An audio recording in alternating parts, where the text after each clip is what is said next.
Na iko senga aide na mikono na biso ya province ya Congo Central. Po nazobela lokolo.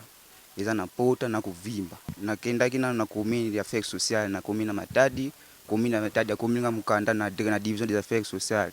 Na dragage après dragage atinga na hôpital. Mais na hôpital kuna mbongo ezalaki te. Bazo obligé na futa 2 millions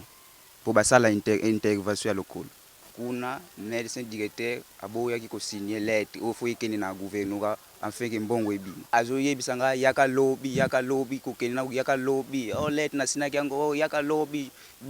na ça fait déjà ko kene na okende o ya médecin directeur provincial ya référence ya Kinkanda na Matadi ba autorité bino batu busina ba lettre o po ikene na médecin directeur aboya ko kende batu na sali 1 mois kokende kuna batu na lokolo nga ya pasi makolo kokende na ko uta ndako ti na upita makolo azoboya kutu ngamoko na baye albino ba utote bosunga bopesa nga aide pona zubo lokolo ezonga vraiment na normal pona zo souffrir pona lokolo na kovimba pona kutambola utu pasi na bandeko te bosunga nga ba autorité provinciale ba député provincial ba député nationaux bosunga nga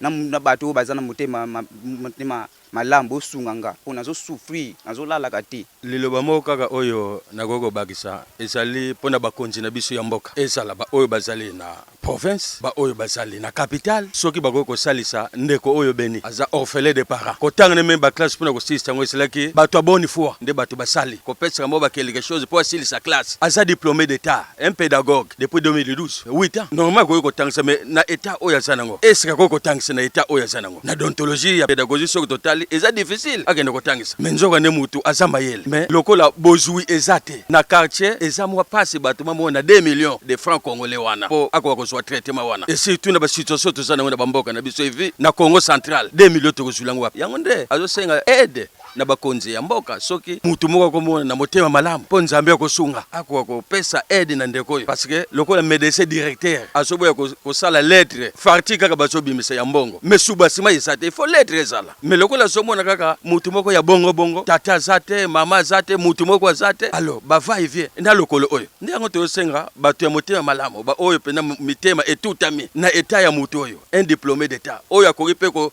s'organiser à la longue po docteur tango tali ko lobi kendo mutu oyo lokolo ekori nango kobonga po batalaki yango bien ba radio ekotaki kaka na ba aide kaka ya bato quartier ba pesi mo bambongo ba koti na radio ba monike c'est possible mais lokolo ngo lolenge nini oyo ekori ko salema ezo senga mbongo alors lokola docteur yemo ka monike lokolo oyo ekori ko bonga ndi yango esali kendo asenga lisungi na motoni oso akomona ke oui en tout cas tika to pesa mutu oyo aide mpoete akwa ko zo traitement oyo ko sunga yi ala longue akwa ko bundana na mukemuke mais sikoyo subasima ya facture to moni kaka facture 2 millions de francs mais subasima lettre pona ko sala lettre iye pete mutoko bimisa mbongo peut-être azwa na kesi ya hôpital général azobo ya kako koma lettre peto zo ebate azambo otife na makambo nini oyo zo sala ke aboya ko koma lettre ba raison moko pesa ko no ezana bato mingi pe awa na kati ya hôpital ba yakala bazo so ba edite mais gouvernement elobi lettre ya subasima problème na yo ezate o bato ebele batondi wana kikana nani bazo ba edite yo sala kaka lettre ande yango tozo senga na ba autorité no si c'est possible mutu amona motema malamu bako kosunga mutu yo po akwa kozwa traitement mpona lokolo na yo wana